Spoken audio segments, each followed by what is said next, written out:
कभी ऐसा महसूस होता है कि हम जैसे एक अदृश्य जाल में फंसे हुए हैं? देखिए, ये सिर्फ एक एहसास नहीं है, ये असल में एक बहुत ही जटिल बनावट का नतीजा है। तो आज हम इसी जकड़न की वास्तुकला को परत दर परत खोलकर देखेंगे। और जानते हैं, ये एहसास अब किसी एक इंसान की चिंता नहीं रह गया है। ये तो एक कह सकते हैं सामाजिक महामारी बन चुका है।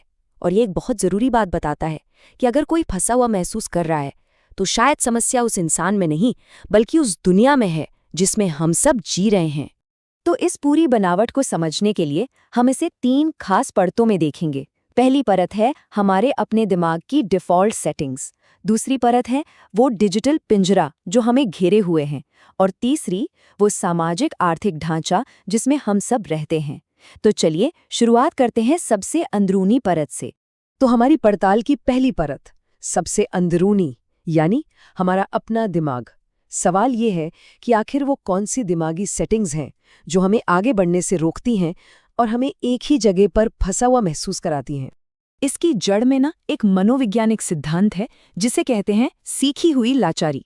अब इसे ऐसे समझिए, मान लीजिए कोई कर्मचारी है जिसके हर नए आइडिया को उसका बॉस सालों तक खारिज करता रहा। फिर एक दिन बॉस बदल जाता है, नया मैनेजर नए आइडियाज को बढ़ावा देता है, लेकिन वो कर्मचारी अब कोई नया आइडिया देता ही नहीं।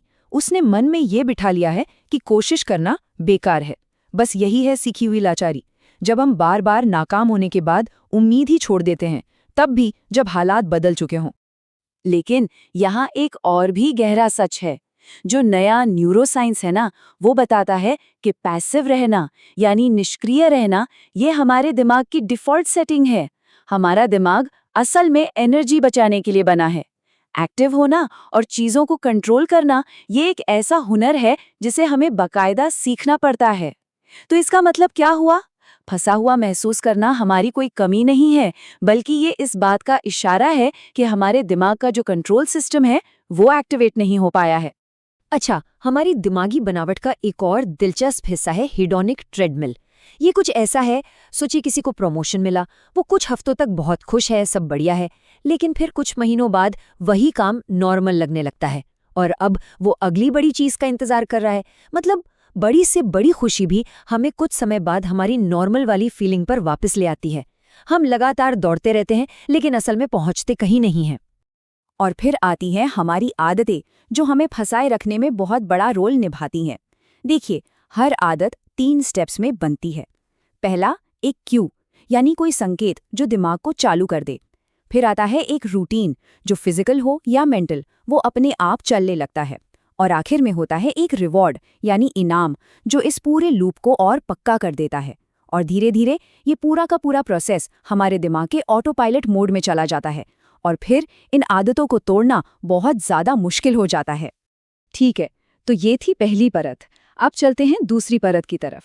यहाँ हम ये देखने वाले हैं कि कैसे हमारी दिमागी कमजोरियों का हमारी डिजिटल दुनिया में जानबूझकर फ़ायदा उठाया जा रहा है। आजकल हम एक अटेंशन इकोनॉमी में जी रहे हैं। इसका मतलब है कि आज की दुनिया में सबसे कीमती चीज़ पैसा या सोना नहीं, बल्कि हमारा ध्यान है, हमारी अटेंशन। हर ऐप, हर वेबसाइट, हर कंपनी बस इसी एक चीज़ के लिए लड़ रही है कि कैसे हमारे दिन के कुछ और सेकंड, कुछ और मिनट उन्हें मिल जाएं। हमारा ध्यान ही वो रॉ मटेरियल है जिससे खरबों डॉलर का बिजनेस चल रहा है। और इसके लिए टेक कंपनियां एक खास मॉडल इस्तेमाल करती हैं, हुक मॉडल। ये 4 स्टेप्स का एक जाल है। पहला, एक ट्रिगर, जैसे फ़ोन पर आया कोई नोटिफिकेशन। दूसरा, एक बहुत ही आसान एक्शन, जैसे बस स्क्रीन पर स्क्रॉल करना। तीसरा, और ये सबसे खतरनाक है, एक वेरिएबल रिवॉर्ड, मतलब एक ऐसा इनाम जिसका अंदाज़ा ना हो, जैसे कोई मज़ेदार वीडियो मिल जाना, जो दिमाग में डोपामाइन रिलीज़ करता है। और चौथा, इन्वेस्टमेंट, जहां हम खुद कुछ पोस्ट करते हैं या कोई डेटा डालते हैं और उस प्लेटफॉर्म से और भी ज़्यादा जुड़ जाते हैं। और ये साइकिल हमें इसका आदी बना देता है। अब इसके पीछे का साइंस डोपामाइन से जुड़ा है। डोपामाइन असल में तब एक्टिव होता है जब हमारी उम्मीद और असल में मिले इनाम के बीच कोई गैप हो। और जब नतीजा बिल्कुल अनप्रिडिक्टेबल होता है, यानी अप्रत्याशित, तो डोपामाइन का असर सबसे ज़्यादा होता है। ये बिल्कुल एक स्लॉट मशीन की तरह है, जहां ये नहीं पता कि अगली बार क्या मिलेगा। और यही अनिश्चितता हमें बार बार अपनी ओर खींचती है। और ये डिज़ाइन फीचर्स अब हमारी रोज़मर्रा की ज़िंदगी का हिस्सा बन चुके हैं, जैसे इन्फिनिट स्क्रॉल। ये हमें बस स्क्रॉल करते रहने पर मजबूर करता है, क्योंकि स्क्रीन कभी ख़त्म ही नहीं होती। या फिर पुल टू रिफ्रेश, ये ठीक वैसा ही है जैसे स्लॉट मशीन का लिवर खींचना, कि शायद कुछ नया, कुछ मज़ेदार मिल जाए। और हर लाइक, हर नोटिफिकेशन ये डोपामाइन का एक छोटा सा शॉट है जो हमें वापस खींच लाता है। और सबसे ज़रूरी बात, ये सब गलती से नहीं हुआ है। फेसबुक के ही एक पूर्व वाइस प्रेसिडेंट चामत पालीहापिटिया ने खुद ये माना है। उन्होंने कहा, हमने ऐसे टूल्स बनाए हैं जो समाज के सामाजिक ताने बाने को चीर रहे हैं। ये एक बहुत बड़ी स्वीकारोक्ति है कि ये सब कुछ जानबूझकर डिज़ाइन किया गया है। तो अब हम आते हैं सबसे बाहरी और शायद सबसे बड़ी परत पर। ये परत है उन आर्थिक और सामाजिक सिस्टम्स की जिनके अंदर हम सब जी रहे हैं। इस जकड़न की सबसे बाहरी परत वो आर्थिक विचारधारा है जिसमें हम रहते हैं, जिसे नवोदारवाद या नियोलिबरलिज्म कहते हैं। इसका मूल आइडिया बहुत सिंपल था। बाजारों को पूरी तरह से आज़ाद कर दो, सरकार ज़्यादा दखल न दे और हर इंसान को एक एंटरप्रेन्योर की तरह सोचना चाहिए। सोचा ये गया था कि इससे सबकी भलाई होगी। पर यह समझना बहुत ज़रूरी है कि ये सिस्टम हमेशा से ऐसा नहीं था। 70 के दशक में जब अर्थव्यवस्थाएं धीमी पड़ी, तब थैचर और रीगन जैसे नेताओं ने इन नीतियों को जोर शोर से लागू किया। और आज हालत यह है कि इसे ज़ॉम्बी नियोलिबरलिज्म कहा जाता है। मतलब समाज को चलाने का एक ऐसा तरीका जिसे हम नेचुरल मान बैठे हैं। हम ये भूल ही गए हैं कि ये तो एक पॉलिटिकल चॉइस थी। और इसका नतीजा क्या हुआ, ये डेटा साफ साफ दिखाता है। 1980 के बाद से अमीर और गरीब के बीच का फासला बहुत तेजी से बढ़ा है। इसका सीधा मतलब ये है कि जहाँ कुछ लोगों के लिए मौके बढ़े, वहीं एक बहुत बड़ी आबादी के लिए जिंदगी एक लगातार आर्थिक जंग बन गई, जहाँ आगे बढ़ना तो छोड़िए, अपनी जगह पर टिके रहना भी एक बहुत बड़ी चुनौती बन गया। और यहीं पे ये सिस्टम अपना सबसे गहरा असर डालता है। ये सिस्टम के दबाव को हमारी व्यक्तिगत नाकामी में बदल देता है। अगर नौकरी नहीं मिल रही तो ये अर्थव्यवस्था की नहीं, आपकी कमी है। अगर कर्ज बढ़ रहा है तो ये आपकी खराब प्लानिंग का नतीजा है। ये सिस्टम हमें यकीन दिलाता है कि हम अपनी नाव के अकेले कप्तान हैं, जबकि असलियत ये है कि हम सब एक ही बड़े तूफान का सामना कर रहे हैं।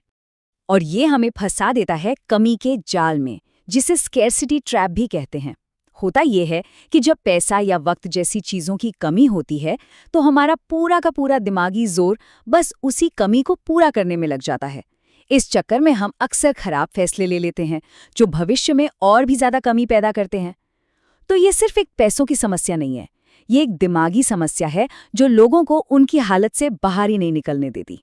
और अब हम आते हैं आखिरी हिस्से पर, जहां ये तीनों परतें एक साथ मिलकर एक बहुत बड़ी सच्चाई को सामने रखती हैं।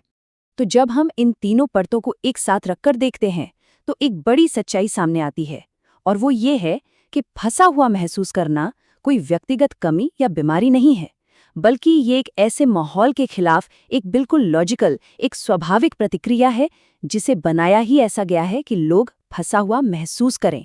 मनोचिकित्सक डॉक्टर जोआना मॉनक्रीफ इस बात को और भी साफ करती हैं। वो कहती हैं कि जब इस सिस्टम के अंदर लोग परेशान होते हैं, स्ट्रगल करते हैं, तो हम उन्हें डिप्रेशन या एंग्जाइटी की दवा दे देते हैं। हम उनकी बेचैनी को एक मेडिकल प्रॉब्लम बना देते हैं, जबकि असल में हम एक बीमार सिस्टम के लक्षणों का इलाज कर रहे हैं, खुद उस सिस्टम का नहीं। तो यही है जकड़न की पूरी वास्तुकला। 3 परतें एक साथ काम कर रही हैं। पहली, हमारा दिमाग अपनी बायोलॉजिकल सेटिंग्स के साथ।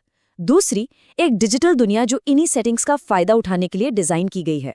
और ये सब कुछ हो रहा है एक बेहद दबाव वाले आर्थिक सिस्टम के अंदर।